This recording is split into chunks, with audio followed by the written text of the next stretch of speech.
Hello दोस्तों, स्वागत है असरार पाठशाला में। आज हम लोग जो करने वाले हैं वो हम लोग 3 चैप्टर के ऑब्जेक्टिव को करने वाले हैं, जो कि किसले भाग 3 का है और क्लास 10th में नॉन हिंदी के रूप में जानते हैं हम लोग, और हिंदी के रूप में जानते हैं।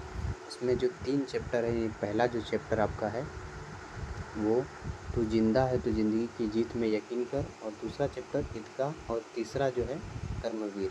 इन तीनों चैप्टर से हम लोग क्या करेंगे कि आज 30 जो है हम लोग ऑब्जेक्टिव लिए हैं। एक चैप्टर से हम 30 ऑब्जेक्टिव लिए हैं।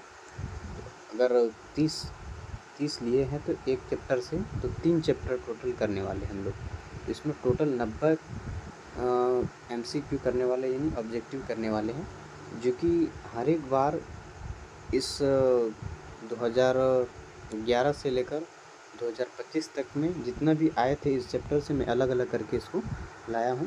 उम्मीद करता हूँ आप लोगों को ये अच्छा लगेगा। तो अगर कोई नया है इस चैनल पे तो इस चैनल को सब्सक्राइब करें और दूसरों तक भी ज़रूर शेयर करें। तो चलते हैं, बिना किसी देरी का हम लोग स्टार्ट करते हैं ये आपका जो मरहला है। तो चलते हैं। जो पहला जो क्वेश्चन है आपका वो है आपका, तू जिंदा है तो ज़िंदगी की जीत में यकीन कर के कविता के कवि कौन है, ये पूछ रहा है। तो आप लोगों को मालूम होगा कि इनके जो कवि हैं वो शंकर शैलेंद्र जी हैं। ठीक है ऑप्शन बहुत सारा, लेकिन ये याद रखना आप लोगों को कि इनके जो कविता के कवि हैं ना वो डायरेक्ट पूछे जाते हैं। तो हम इस पे एक स्पेशल वीडियो बनाए, आप लोग वहाँ से जाकर देख सकते हो, क्योंकि इससे हर एक बार क्वेश्चन पूछा जाता है कि इनके विद्या, ये कौन सी विद्या है, शीर्षक पूछ देगा, उसका विद्या पूछ लेगा, उसके बाद लेखक पूछेगा, इनके कौन है, शीर्षक पूछ लेगा। इसीलिए इस पे हर एक बार 5 नंबर का क्वेश्चन आना ही आना है। इसीलिए हम इस पर एक अलग से वीडियो बनाए, आप लोग जाकर वहाँ देख सकते हैं। आप लोगों को कम से कम 5 नंबर तो निश्चित है कि वहाँ से आएगा ही आएगा। चलते हैं आगे, हम लोग बिना किसी देरी के करेंगे। दूसरा क्वेश्चन है हमारा, जो वो देख लेते हैं दूसरा क्वेश्चन क्या है। थोड़ा मैं बड़ा कर लेता हूँ, आप लोग को दिखेगा सही से कि दूसरा जो क्वेश्चन है हमारा वो कहता है कि कविता का मुख्य उद्देश्य क्या है। यानी जो हमारा कविता है, अभी पहला चैप्टर चल रहा है, तू जिंदा है तो ज़िंदगी की जीत में यकीन कर, इन कविता का मुख्य उद्देश्य क्या है। तो क्या दुख को स्वीकार करना, दूसरा है संघर्ष और आशा में जीवन जीना, तीसरा है हार मान लेना, और चौथा है भाग्य पर निर्भर रहना।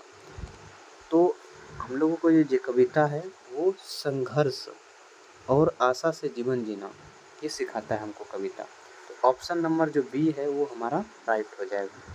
ठीक है, आगे चलते हैं हम लोग। आगे 3 नंबर का है, उसको देखेंगे। 3 नंबर का क्वेश्चन क्या कहता है कि अगर कहीं है स्वर्ग तो उतार ला जमीन पर का आशय क्या है। नहीं, ये कहना क्या चाहता है कि अगर कहीं स्वर्ग है तो उतार ला जमीन पर, इसका आशय यानी इसका मतलब यानी इसका अर्थ क्या है। क्या वो अर्थ है, पहला जो ऑप्शन है वो स्वर्ग का वर्णन करने का रहा है, या दूसरा जो है धरती को बेहतर बनाना, बेहतर जीवन बनाना, स्वर्ग की पूजा करना, स्वर्ग में विश्वास करना। ये कह रहा है कि ये तू जिंदा है तो ज़िंदगी की जीत में यकीन कर, अगर कहीं स्वर्ग है तो उतार ला ज़मीन पर, इसका आशय कहना क्या चाहता है। तो ये कहना जो चाहता है तो सबसे अच्छा जो आंसर हो जाएगा वो धरती को बेहतर जीवन बनाना। मुझे आपको ज़िंदगी मिली उसको बेहतर बनाना है, समझे। स्वर्ग का वर्णन इसमें नहीं किया गया है, आपकी ज़िंदगी से यानी जो चीज़ें हैं उनको स्वर्ग की तरह बनाने के लिए ये कविता कहता है। उसके बाद आगे क्या है, 4 नंबर का देख लेते हैं। 4 नंबर क्या क्या है कि ये गम के है 4 दिन और गम के है 4 दिन और दुख के है 4 दिन, आगे उसमें है से अभिप्राय क्या है। ये गम के है 4 दिन, इससे कहने का तात्पर्य इसका क्या होता है। तो पहला जो ऑप्शन है, गम अस्थाई है यानी परमानेंट है, या वो अस्थाई है यानी ये टिकने वाला नहीं, एक दिन ख़त्म हो जाएगा। गम को बढ़ाना है, गम का अंत ना होना। जो सही आंसर हो जाएगा आपका वो हो जाएगा गम अस्थाई है, यानी ये टेम्प्रोरी है, एक दिन है चला जाएगा।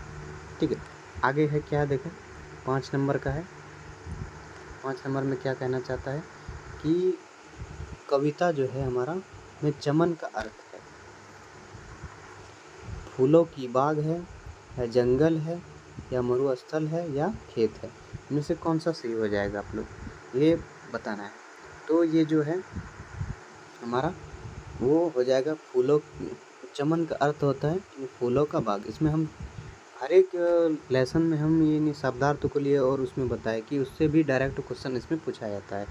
तो आप लोग ये जो इनका सही आंसर जो हो जाएगा आप लोग सभी बताएंगे कि फूलों का बाग हो जाएगा। ठीक है, आगे चलते हैं हम लोग। आगे क्या है कि सितम का अर्थ क्या होता है। सितम का अर्थ क्या होता है। सितम का अर्थ जो होता है क्या वो दया होता है, जुल्म होता है या स्नेह होता है या शांति। तो सही आंसर हो जाएगा सितम का होता है जुल्म करना, किसी इंसान पर उसके ज़्यादती करना, वही कहलाता है आपका सितम। सितम का अर्थ जान लिया ना, वो आपका आंसर नंबर भी सही हो जाएगा। ठीक, इसके बाद अगला है 7 नंबर। कहना क्या चाहता है देख लेते हैं। 7 नंबर कहता है कि कविता में जीवन से क्या संभव है। कविता में जीवन से क्या संभव है। धन से, दूसरा है यकीन से, दूसरा है यकीन से, यकीन से, हार से या भाग से, इनमें से कौन सा सही हो जाएगा। तो आप बताएंगे कि जीवन से किससे संबंधित है। क्या यकीन से है, तो आप सही बताएंगे यकीन से। ठीक, धन से नहीं है। जीवन में धन आएंगे चले जाएंगे, आज है हम नहीं रहने वाले हैं, इसलिए धन से इसका संबंध नहीं होने वाला है। आगे जो है और देख लेते हैं कि सुबह, इसका कुछ इधर है देख लेंगे। सुबह और शाम के रंग किससे चमकाते हैं। सुबह और शाम के रंग किससे चमकाते हैं। ये कहना चाहते हैं सुबह और शाम के रंग किससे चमकाते हैं।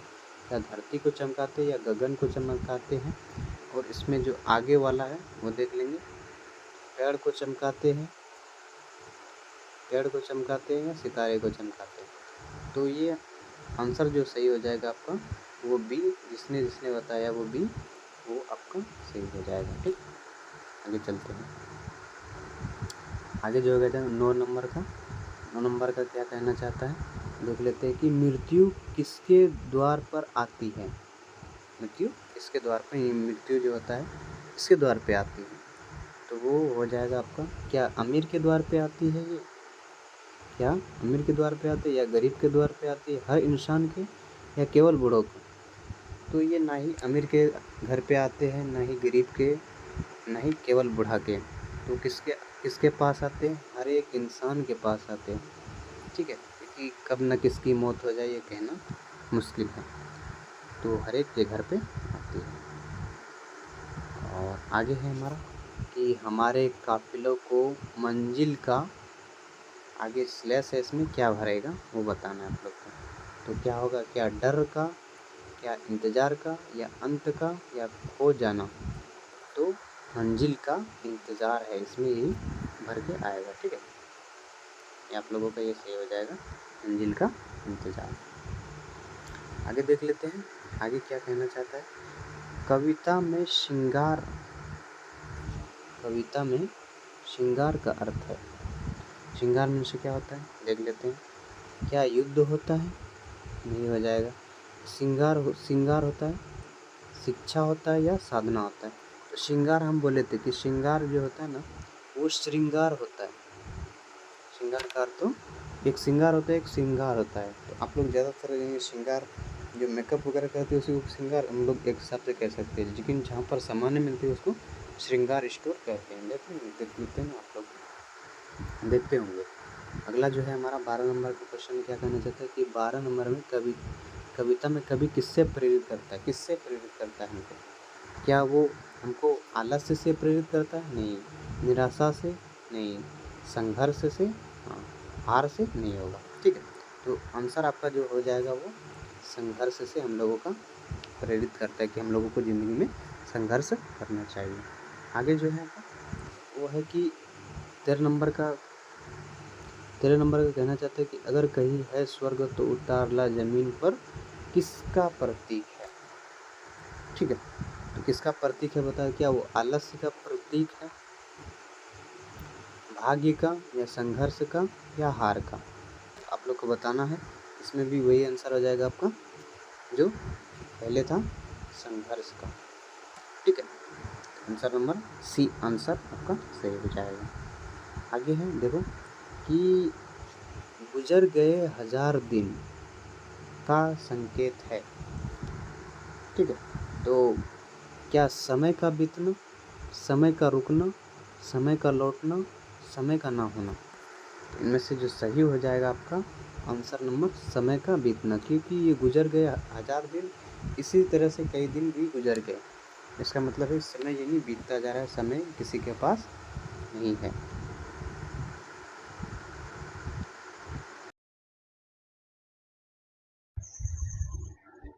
तो अगला जो हमारा क्वेश्चन होने वाला है वो है, देख लेते हैं कि कहता है कि कविता में किस पर भरोसा नहीं करना चाहिए। तो किस पर भरोसा नहीं करना चाहिए? क्या परिश्रम पर भरोसा, संघर्ष और चौथा है हिम्मत।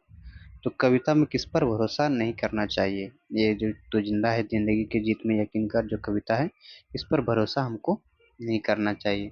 तो वो हमको भाग्य के भरोसे कभी नहीं रहना चाहिए, ये याद रखना है आप लोग को। ठीक है, तो ऑप्शन बी आपका सही हो जाएगा। ठीक है, आगे चलते हैं कि जमीन के पेट में पली अगन का अर्थ है। क्या ठंडी धरती से है या जलाशय से है? और आगे है लावा से है, लावा से या बर्फ से? तो इसका जो आंसर सही हो जाएगा वो लावा से या आग से, इसका आंसर सही हो जाएगा। ठीक है, आगे चलते हैं कविता में। आगे जो कहता है हमारा, कविता में कवि किससे हार नहीं मानने की प्रेरणा करता है? किससे हार नहीं मानना चाहिए इंसान को? तो किससे हार नहीं मानना चाहिए? क्या मौत से हार नहीं मानना चाहिए, या दुख से हार नहीं मानना चाहिए, या सुख से हार नहीं मानना चाहिए, या आलस्य से हार माननी चाहिए? तो इन सब से हार तो मान जाते हैं इंसान, लेकिन जो मौत से है ना, वो कभी इंसान को हार नहीं मानना चाहिए कि हमको मौत आ जाएगी, हम ये सब काम कैसे करेंगे। ठीक है, तो आपको मौत से नहीं हारना है, ये बताता है। अगर मौत से जिस दिन हारना अगर सीख जाएंगे, यानी हारना नहीं सीख मान के चलो, आप उससे हारना अगर नहीं हारना अगर समझ लिए सीख जाएंगे, तो एक दिन अच्छे इंसान भी बन जाएंगे। ठीक है, आगे जो है, आगे जो कहता है कि भूख रोग के स्वराज के प्रतीक है। तो वो भूख रोग के स्वराज के प्रतीक है, यानी उसका चिन्ह है सुख का या दुख के, गरीबी का, शिक्षा का या ऐश्वर्य का। तो आंसर जो हो जाएगा आपका वो दुख और गरीबी का ही प्रतीक है भूख रोग। ठीक है, अगर आपके पास दुखी है, आप दुखी हैं और आप गरीब हैं, तो समझ लिए भूख रोग का आपका प्रतीक है। और आगे देख लेते हैं, आगे जो 19 नंबर का जो हमारा क्वेश्चन है वो हमारे काफिलों का मंजिल का इंतजार है। हमारे जो काफिला है, हमारा जो बसेरा है या हमारा जो सवारी है, उनको किसका इंतजार है? मंजिल का इंतजार है। तो इसका मतलब क्या कहना चाहता है? क्या संघर्ष का अंत है, या हिम्मत और मेहनत है, आलस्य का परिणाम है, या भाग्य का खेल है? भाग का खेल तो नहीं होगा, आलस्य का परिणाम भी नहीं होगा, तो आलस नहीं करना चाहिए। संघर्ष का तो अंत नहीं होना चाहिए, मेहनत और हिम्मत और मेहनत रखने जाने चाहिए। हमारे काफिलों को हिम्मत है और मेहनत है, इसी से आशय है कि काफिलों का मंजिलों का इंतजार है। ठीक है, आगे जो है वो कहता है कि कविता का स्वर है, यानी तू जिंदा है तो जिंदगी की जीत में यकीन कर, ये कविता किस प्रकार के स्वर में है, यानी किस प्रकार की भाषा में, एक हिसाब से समझ लीजिए। तो वो क्या वो निराशाजनक है? क्या ये कविता निराशाजनक है? आप लोग को बताना है क्या कि ये कविता जो है निराशाजनक है, या प्रेरणादायी है, या आलस्यपूर्ण है, या व्यंग्यात्मक है। व्यंग्यात्मक इसको कहते हैं जो इसमें हंसी हो, तो ये नहीं हो सकता है। और आलस्यपूर्ण कहते हैं इसमें आलस हो, ये तो नहीं हो सकता। प्रेरणा प्रेरणादायक, ये सही में प्रेरणादायक है, इंसान को प्रेरित करता है, तो ऑप्शन बी हो जाएगा। निराशाजनक ये नहीं होगा। ठीक है, चलते हैं आगे। आगे है कि जुल्म का शब्द का पर्यायवाची है। जुल्म जो शब्द है इसके पर्यायवाची है, तो वो क्या सितम है, भरोसा है, सिंगार है, या नम है? तो जुल्म का जो होता है ना दूसरा, वो रूप सितम होता है। इसमें आगे हम शब्दार्थ भी देख लिए थे। ठीक है, आगे चलते हैं कि आगे क्या कहता है कि कही है स्वर्ग तो उतार ला जमीन पर पंक्ति कविता में।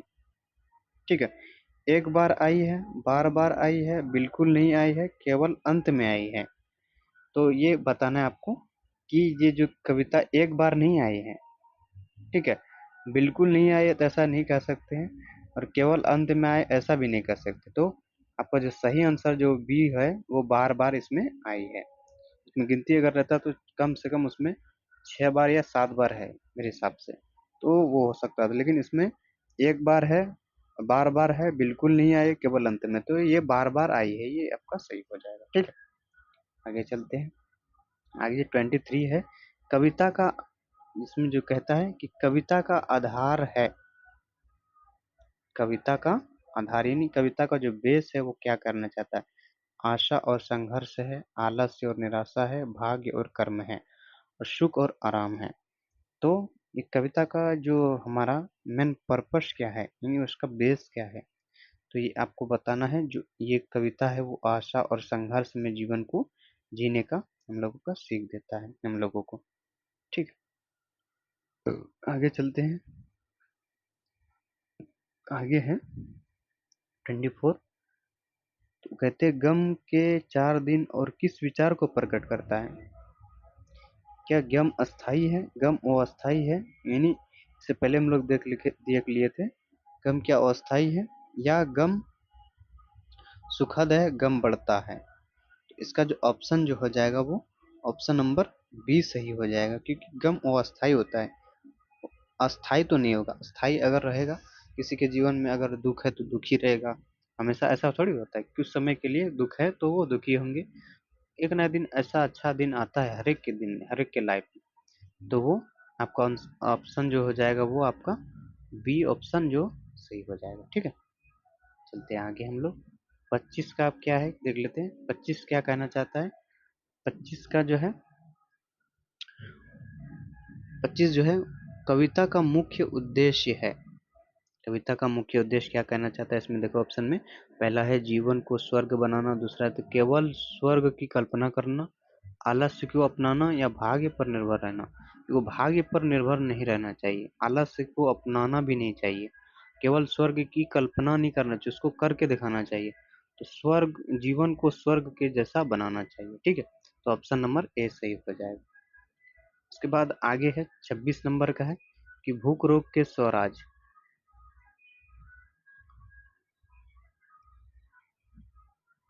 भूख रोग के स्वराज भूख रोग के स्वराज से किसकी झलक मिलती है, तो वो है क्या सुख सुविधा से मिलती है, गरीब दुखियों की, या ऐश्वर्य की, या आराम की। तो ये हम लोग भूख के जो स्वराज है वो गरीब दुखियों की हुई देखने को मिलती है, इसलिए ऑप्शन सही हो जाएगा आपका बी। ठीक है, आगे चलते हैं। कविता जो है, कविता किसे प्रेरणा देती है, ये कविता किसको प्रेरित करती है। ठीक है, क्या वो हारे हुए इंसान को करते हैं, संघर्षरत इंसान को करते हैं, या आलसी लोगों को करते हैं, या निराशा व्यक्ति को करते हैं।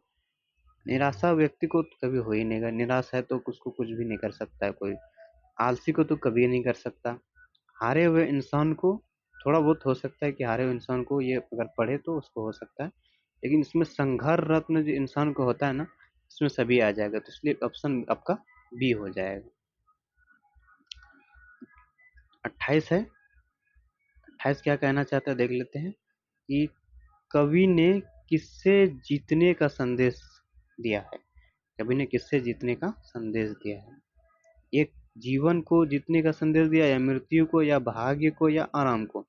आराम को जीता नहीं जा सकता है, और भाग्य को भी जीता नहीं जा सकता है, और मृत्यु को भी नहीं जीत सकता, एक दिन ना एक दिन आना ही है। इसलिए जीवन को जीतना है, ये जीवन को जितना अगर जिएंगे तो अच्छी तरह से आप जिंदगी को व्यतीत कर सकते हैं। ठीक है, आगे जो है आपका यकीन का अर्थ है। यकीन का क्या अर्थ होना चाहिए, यकीन का होता है भरोसा, ये सबको मालूम है। ठीक है, आगे चलते हैं। कविता तू जिंदगी है, तू जिंदा है, तू जिंदगी की जीत में यकीन कर, हमें कैसा दृष्टिकोण देती है, हमें कैसा इसका देखने का नजरिया देती है। तो क्या वो हमको नकारात्मक देती है, नहीं, सकारात्मक, हाँ, सकारात्मक यानी सच्ची, हमको ऐसा सच्चे में देखने के लिए कि हमें ज़िंदगी में जीना है तो संघर्ष करते रहना है। तो आपका 30 ऑब्जेक्टिव ये हो चुका है, ठीक है। अब चल चैप्टर के 30 ऑब्जेक्टिव को देखेंगे, ठीक है। तो जो पहला ऑब्जेक्टिव है, बिना किसी देरी के चलते हम लोग करते हैं। तो पहला जो ऑब्जेक्टिव है कि हामिद ने अंत में कौन सी वस्तुएं खरीदी थी, यानी लास्ट में उन्होंने कौन सी वस्तुएं खरीदी थी। तो इनका जो सही आंसर हो जाएगा वो, क्या वो खिलौना उन्होंने खरीदा था, क्या मिठाई खरीदा था, या चिमटा खरीदा था, या लट्टू खरीदा था। तो सही आंसर हो जाएगा उन्होंने दादी के लिए चिमटा खरीदा था, क्योंकि उसकी दादी जो बनाती थी खाना, रोटी बनाती थी, उनके तवे पर हाथ जल जाता था, इसलिए उनको चिमटा पसंद आया और वो उन्होंने चिमटा खरीदा, ठीक है। अगला जो क्वेश्चन है आपका वो है कि हामिद ने चिमटा कितने पैसे में खरीदा था। तो हामिद के पास टोटल 4 पैसे थे, तो उन्होंने उसने उसको उससे ज़्यादा कोई सामान खरीदने का अगर उसको हैसियत नहीं थी, इसलिए उन्होंने उन्होंने 2 ही पैसे से उन्होंने खरीदा था चिमटा, ये याद रखना है, ठीक है। आगे चलते हैं कि बाकी बच्चों ने क्या क्या खरीदा था। क्या उन्होंने खिलौना खरीदे थे, मिठाइयाँ खरीदे थे, झूले खरीदे थे, इनमें से सभी। तो उन्होंने सभी चीज़ खरीदे थे, इसलिए इसका आंसर जो हो जाएगा ऑप्शन डी सही हो जाएगा, ठीक है। आगे चलते हैं। देखो बच्चे हामिद को देखकर क्यों हंसते थे, क्योंकि उनके पास, पहला ऑप्शन है उनके पास पैसे नहीं थे, पैसे तो थे, क्योंकि वो झूला नहीं झूला, क्योंकि उन्होंने चिमटा खरीदा। इसलिए बच्चे यानी उसको देखकर हंसे क्योंकि उन्होंने चिमटा खरीदा, जो कि सभी बच्चों से अलग था, ठीक है। तो ऑप्शन हमारा सी, ऑप्शन जो हो जाएगा हमारा सी सही हो जाएगा, ठीक है। चलते हैं आगे है 5 नंबर का क्वेश्चन, कहता है कि हामिद अपने चिमटे किससे बेहतर बनाता। ऑप्शन ए है मिठाइयों से, खिलौनों से, झूलों से, ढोलक से। उनके जो खिलौने थे ना, उनसे हामिद जो था ना, वो ज़्यादातर तुलना करते थे अपने दूसरे बच्चों से खिलौनों से। तो ये याद रखना है कि उन्होंने खिलौनों से, दूसरों के जो खिलौने थे उनसे वो तुलना करते थे। अगला है हमारा 6 नंबर का क्वेश्चन, कहता है कि हामिद कहता है कि चिमटों से क्या क्या किया जा सकता है। पहला ऑप्शन है चूल्हे से अगारे हटाए जा सकते हैं, यानी अंगारे हटाए जा सकते हैं। चूल्हों से यानी सॉरी खिलौनों तोड़े जा सकते हैं, झूले झूले जा सकते हैं, पैसे कमाए जा सकते हैं।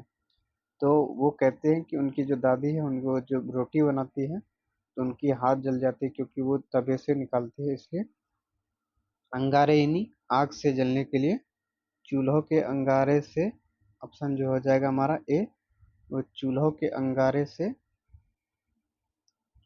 अंगारों से बचाए जा सकते हैं, ठीक है। ये ऑप्शन ए सही हो जाएगा। आगे है कि हामिद के अनुसार चिमटा किसका काम आएगा। यानी हामिद के अनुसार चिमटा किसके काम आएगा, दोस्तों के, अम्मा के, या दुकानदार के, या बच्चों के। उनकी दादी अम्मा जी तो अमीना, उनकी ही ये काम आएंगे, तो ऑप्शन है ये ए सही हो जाएगा। उसके बाद है चिमटे से अम्मा किससे बच सकती है। मीन्स को उनकी दादी जो थी अमीना, वो चिमटे अगर लिया है अगर हामिद ने, तो वो किससे बच सकते हैं। तो ऑप्शन पहला है धूल से, जलन से, बारिश से, या भूख से। जलन से, क्योंकि उनको जो हाथ जल जाती थी बार बार, वो अब नहीं जलेगी, क्योंकि चिमटा आ जाएगी तो वो नहीं जलेगी। तो ऑप्शन नंबर बी समझ लियो आपका सही हो जाएगा, ठीक है। आगे चलते हैं। अगला क्वेश्चन कहता है कि चिमटे को देखकर बच्चे क्या कहते हैं। ये खिलौना है, ये हथियार है, ये झूला है, ये मिठाई है। तो बच्चे जब देखते हैं ना, तो कहते हैं कि ये कोई एक हथियार है, खिलौना तो ये नहीं है। तो ऑप्शन बी सही हो जाएगा। अगला जो है कि हामिद चिमटे को किसकी तरह मानता है। हामिद जो है वो चिमटे को किसकी तरह मानता है। ऑप्शन ए है तलवार की तरह, डंडा की तरह, या खिलौना की तरह, बर्तन की तरह। तो हामिद जो है ना, वो सभी के टक्कर का मानता है, तो ऑप्शन ए सही हो जाएगा कि नहीं, तलवार की तरह, डंडा की तरह नहीं मानता है, खिलौनों की तरह नहीं, और बर्तन की तरह नहीं। ठीक है। अगला है, अगला कहते हैं बच्चों ने हामिद को चिढ़ाकर क्या कहा। उनको चिढ़ाकर क्या कहा उन्होंने, तो उन्होंने उसको पागल कहा, लंगूर का, चोला का, या गरीब का, या छोटा बच्चा का। लंगूर का चेला, इन्हीं बंदरों की जो हरकत होती है ना, उसी से वो होता है, लंगूर का एक टाइप का होता है अलग, उनसे ही एक इंस्पायर है हमारा लंगूर का चेला। तो हामिद को बच्चे जो चिढ़ाते थे वो लंगूर का चेला चिढ़ाते थे, तो ऑप्शन बी सही हो जाएगा। आगे है कि बच्चे चिमटे से क्यों डर जाते थे। ठीक है, या डर जाते हैं, क्यों, वो भारी था, हामिद उसे हथियार की तरह घुमा रहा था, वो गर्म था, या वो चमक रहा था। तो हामिद जो था वो लड़का, वो सभी के जो उसके पास थे खिलौने, वो क्या कर रहे थे कि वो घुमा घुमा कर अपने हथियार के तरह वो दिखा रहा था, इसीलिए कह रहा था कि ये सबसे टक्कर देने वाला हमारा जो चिमटा है वो सभी खिलौनों को टक्कर दे देगा। ठीक है, इसलिए ऑप्शन बी हमारा सही हो जाएगा।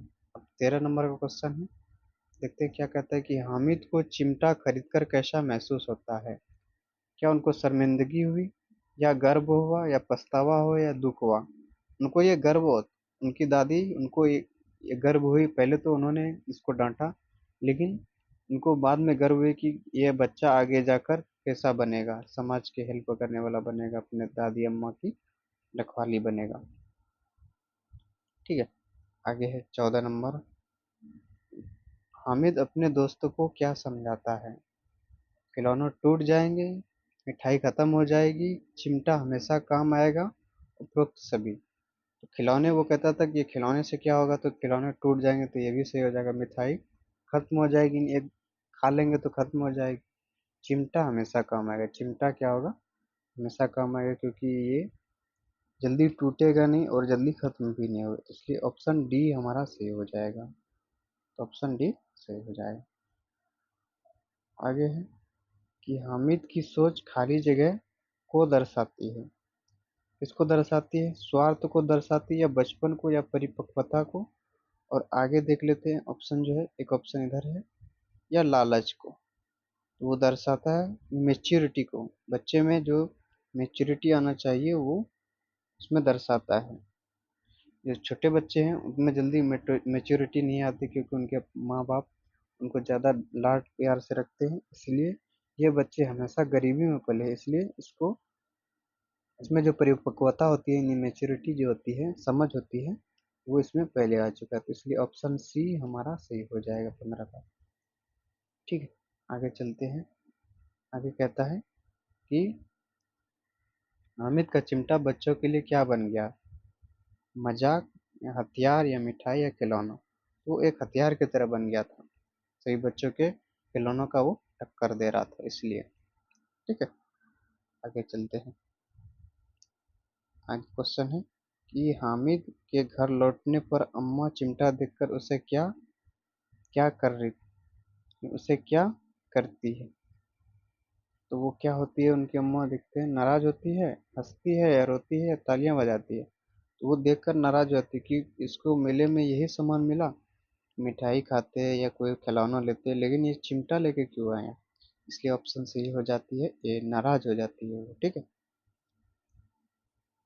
अगला जो क्वेश्चन है, अम्मा क्यों नाराज हुई थी, या होती, अम्मा क्यों नाराज होती है।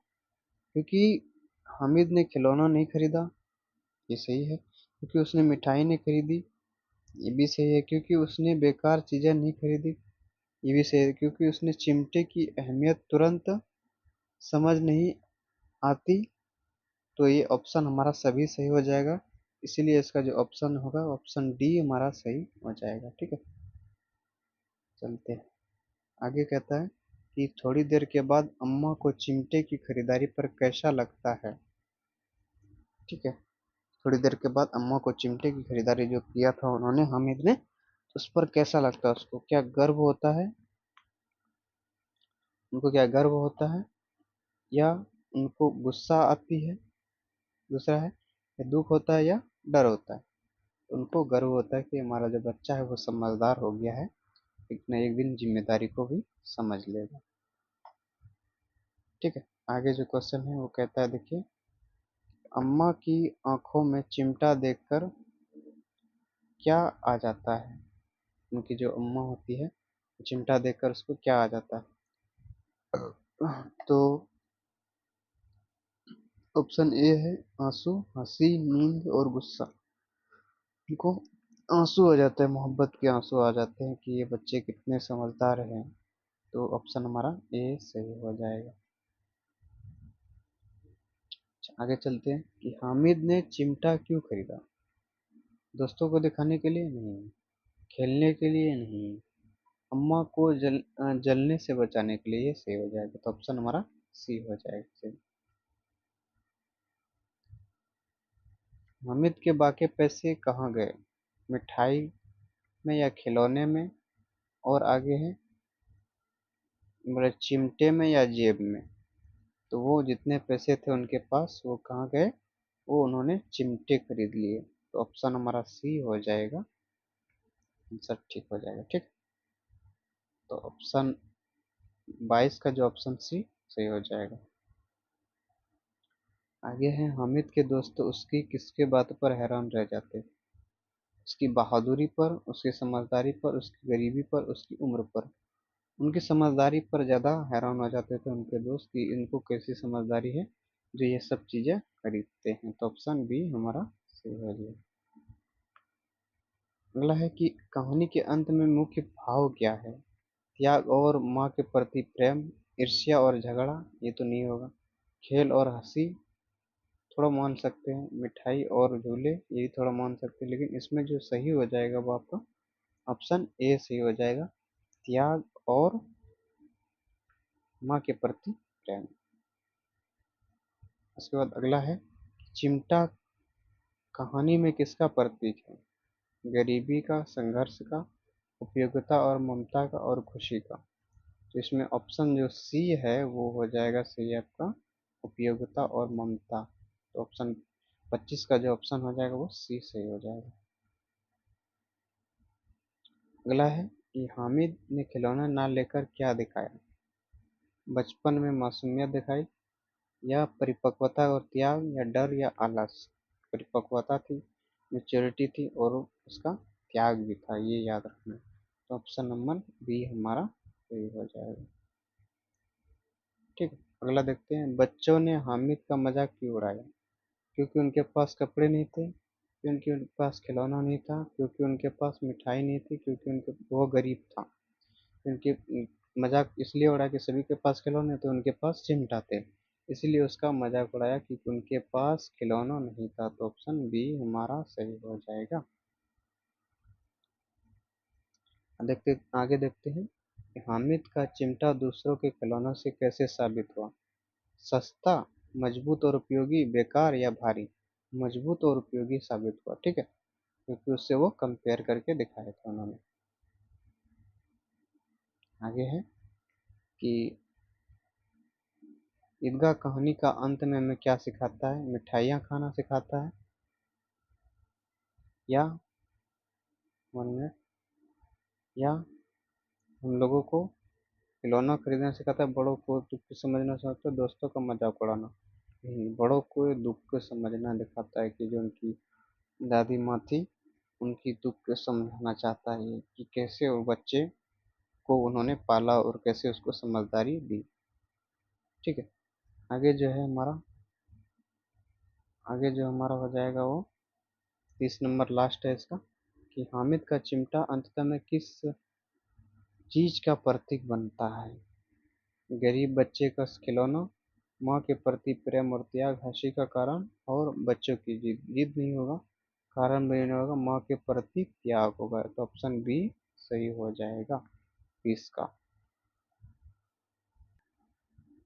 तो दोस्तों, 2 चैप्टर तो कर लिए, अब तीसरा चैप्टर जो होने वाला है हमारा कर्मवीर है। इसके 30 ऑब्जेक्टिव हम लोग करेंगे अभी। ठीक है, चलते हैं हम लोग शुरुआत करते। पहला जो ऑब्जेक्टिव है, कविता कर्मवीर के कवि कौन है। ये कवि कौन है, तो वो हमारा जो है शंकर शैलेंद्र जी उन्होंने नहीं दिया है। कर्मवीर के जो है रामधारी सिंह दिनकर। ठीक है, उसके बाद आगे है, एक मिनट। तो दोस्तों जो दूसरा ऑब्जेक्टिव है हमारा वो है कर्मवीर, दूसरे नंबर का है। तो ये जो पूछ रहा है हमारा, देख लेते हैं। कर्मवीर जो हमारा कविता है में किसकी महिमा का वर्णन है? तो वो परिश्रम करने वाला का ही है, जो मेहनत करते हैं उनके ही है। ठीक है, आगे चलते हैं। आगे कहता है कि कर्मवीर में में किसको सच्चा वीर बताया गया है? काम करने वाले को, यानी कर्म करने वाले को बताया गया है। ठीक, आगे चलते हैं। ताकि कविता का मुख्य उद्देश्य क्या है, यानी कर्मवीर के कविता जो है उनका मुख्य उद्देश्य क्या है? तो उनका जो मुख्य उद्देश्य है, मेहनत करने और कार्य से मेहनत करने से सफलता मिलती है। ठीक है, आगे है, कर्मवीर का स्वभाव कैसा होता है? क्या परिश्रमी होते हैं या आलसी होते हैं? वो परिश्रमी होते हैं। ठीक है, ऑप्शन ए से हो जाएगा। और आगे है कि भाग्य पर भरोसा करने वाला व्यक्ति कैसा होता है? निबल या वीर? निबल कमजोर होता है। ठीक है, भाग पर भरोसे करने वाले हमेशा वो कमजोर होता है। तो ऑप्शन सही हो जाएगा ए। उसके बाद है 7 नंबर, कर्मवीर की पहचान किससे होती है? उनके परिश्रम से या उनके धन से? उनके परिश्रम से ही उनकी पहचान होती है। ठीक, तो दोस्तों हमारा जो सही आंसर हो जाएगा वो ए हो जाएगा। आगे चलते हैं। क्वेश्चन नंबर 8 क्या कहता है? क्वेश्चन नंबर 8 कहते हैं कविता में किससे सम्मान मिलता है? कर्मवीर जो कविता है किससे सम्मान मिलता है? कर्म करने वाले को या किसको सम्मान मिलता है? यहाँ होना चाहिए सोने वाले को। तो जो काम करेगा तो उसी को सम्मान मिलेगा, सोने वाले को क्या सम्मान मिलेगा? तो ऑप्शन 8 नंबर का ऑप्शन ए सही हो जाएगा। ठीक है, आगे चलते हैं। कर्मवीर किसे जीत सकता है? कठिनाइयों को, सोने वालों को? वो सोने वालों को क्या जीत के करेगा भाई? इसलिए वो कठिनाइयों को ही जीत सकता है। ठीक है, तो ऑप्शन ए सही हो जाएगा हमारा। आगे है, देख लेते हैं कि कहता है कि कविता का मुख्य भाव क्या है? ये कविता है और उसका मुख्य भाव उद्देश्य क्या है? कर्म और परिश्रम का महत्व, आलस्य और भाग्य का महत्व? कर्म और परिश्रम का ही महत्व होगा। ठीक, तो ऑप्शन मेरा सही ए हो जाएगा। ठीक है, चलते हैं आगे। क्या कहता है कि कर्मवीर का उद्देश्य क्या होता है? समाज की सेवा करना, केवल अपने दुख की सुविधा करना, सुख सुविधा? तो कर्मवीर जो होता है वो समाज सेवा में लगे रहते हैं। ठीक है, तो ऑप्शन हमारा सही ए हो जाएगा। आगे है कि 12 नंबर में आलस्य, कविता में आलस्य को कैसे दिखाया गया है? कमजोरी का कारण, वीरता का प्रतीक? तो आलस्य को कमजोरी का ही कारण दिखा सकता है, वीरता तो जो कर्मवीर लोग होते हैं उनके लिए दिखाया गया है। ठीक है, तो ऑप्शन ए सही हो जाएगा 12 का। आगे है 13 नंबर, कर्मवीर हमेशा किस दिशा में चलता है? सही कर्म के मार्ग में, अपनी सुविधा के अनुसार? तो वो सही कर्म के अनुसार चलता है। तो ऑप्शन 13 का ए हो जाएगा। इसमें दो ही है ऑप्शन। तो आगे देखते हैं कर्मवीर को सफलता कैसे मिलती है? भाग्य से या परिश्रम से? उनको परिश्रम करेगा तभी तो सफलता मिलेगी। तो ऑप्शन बी हमारा सही हो जाएगा 14 का। उसके बाद है आगे कि कविता में वीर शब्द किसके लिए प्रयोग हुआ? तो कर्म करने वाले के लिए या केवल शक्ति रखने वाले के लिए? तो कर्म जो करता है उसी के लिए ये हमारा वीर शब्द यूज हुआ है। तो ये याद रखना। ठीक है, तो ऑप्शन 15 का जो हमारा ऑब्जेक्टिव है इसका ऑप्शन ए सही हो जाएगा उसका उत्तर। और आगे है, आगे क्या कहता है कि कर्मवीर किन गुणों का महत्व बताया गया है इसमें? साहस और परिश्रम का, आलस्य और आराम का? आलस्य आराम तो ये नहीं कर सकता कर्मवीर, वो साहस और परिश्रम करते रहते हैं, तो 16 का ऑप्शन ए सही हो जाएगा। आगे चलते हैं। आगे 17 नंबर की कविता में किसे हारने वाला कहा गया है? आलसी को, और दूसरा है मेहनती को। ठीक है, इसमें जो ऑप्शन ए है हमारा वो सही हो जाएगा। आलसी को ही हारने वाला व्यक्ति कहा गया है। ऑप्शन अब देखते हैं 18 नंबर का क्या कहता है। 18 नंबर कहता है कि कर्मवीर अपने कार्य में कैसा रहता है? निष्ठावान या उदासीन? वो हमेशा लगे रहते हैं इसलिए उसको निष्ठावान कह सकते हैं, उदासीन नहीं होता है वो। ठीक है, न्यूट्रल नहीं होता है किसी के बातों में, तो इसलिए ऑप्शन ए हो जाएगा 18। आगे है, कविता के अनुसार वीरता का आधार क्या है? धन का, कर्म और परिश्रम का।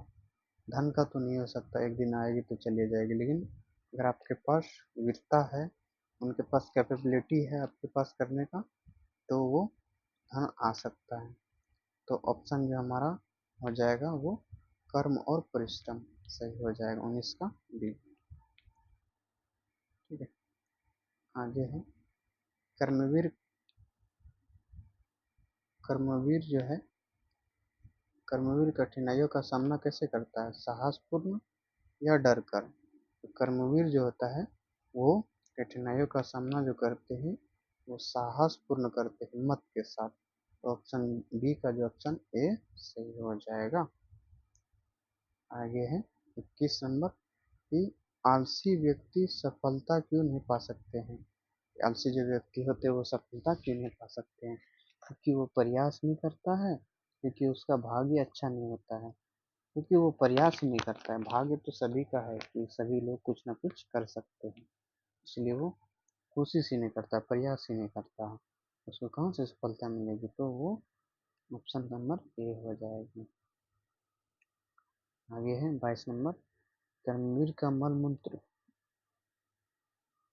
मंत्र सॉरी क्या है?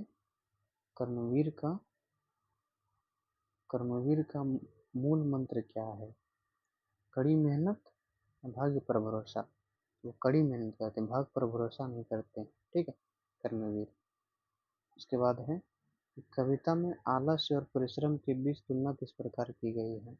आलस्य कमजोर बनाता है, परिश्रम मजबूत। आलस्य शक्ति देता है, परिश्रम कमजोर करता है। तो आलस्य जो होता है ना वो कमजोर तो बनाता है, परिश्रम लेकिन मजबूत बनाता है। तो ऑप्शन ए सही हो जाएगा। आगे है, कर्मवीर के मार्ग में बाधाएं तो आती है, वो कैसे व्यवहार करता है? दृढ़ता से लड़ता है या भाग जाता है? तो भाग जाता है तो कर्मवीर नहीं कहलाता, तो इसलिए दृढ़ता से जो लड़ता है उसी को कहते हैं कर्मवीर। आगे है हमारा, कविता में कविता में 1 मिनट, कहता है कि कविता में कर्मवीर का आदर्श किसके लिए है? सभी व्यक्तियों के लिए, केवल राजाओं के लिए, या वीरों के लिए? ठीक है, तो वो सभी व्यक्तियों के लिए कर्मवीर एक उदाहरण बन सकता है, तो 25 का ऑप्शन ए सही हो जाएगा। उसके बाद है आगे की, कर्मवीर की तुलना किससे की गई है? किसी राजा या धनवान से नहीं, केवल भाग्यशाली से। तो ये इसकी तुलना किसी राजा या धनवान से नहीं किया गया, तो 26 का ऑप्शन ए सही हो जाएगा। आगे है 27 नंबर, कविता में मेहनत और साहस का संबंध बताया गया। मेहनत किसी, ऑप्शन ए है, मेहनत के बिना साहस अधूरा है, मेहनत बिना कोई काम नहीं। तो मेहनत के जी बिना साहस अधूरा है, मेहनत नहीं करेंगे तो हिम्मत भी नहीं आएगा आपको, इसीलिए 27 का ऑप्शन ए सही हो जाएगा। ठीक, आगे 28 है, कर्मवीर किससे प्रेरणा पाता है? अपने कार्य से, दूसरों की संपत्ति से? दूसरों की संपत्ति कर्मवीर नहीं देखते, तो इसलिए ऑप्शन में सही हो जाएगा ए 28 का ये हो जाएगा। इसके बाद 29 है, कविता का मुख्य उद्देश्य क्या है?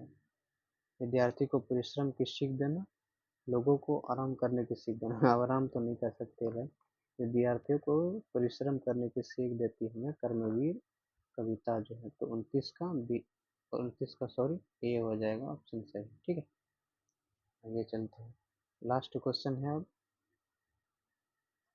इसके बाद ये खत्म हो जाएगा। क्या कहता है कि कर्मवीर कविता से हम क्या सीखते हैं? मेहनत और निष्ठा से महत्व, भाग्य पर पूरी निर्भर रहने का महत्व। तो हमें क्या करते हैं, मेहनत और निष्ठा का महत्व कर रखना चाहिए। ठीक है, तो ऑप्शन जो हमारा जो है सही हो जाएगा वो ए हो जाएगा। दोस्तों उम्मीद करता हूँ ये आप लोगों को 90 जो ऑब्जेक्टिव है वो अच्छा लगा होगा। तो हमारे चैनल को सब्सक्राइब करें और दूसरों तक भी ज़रूर शेयर करें ताकि दूसरे लोग भी देख सकें और अच्छे अंक ला सकें। ठीक है, तब तक के लिए बाय बाय, आगे मिलते हैं।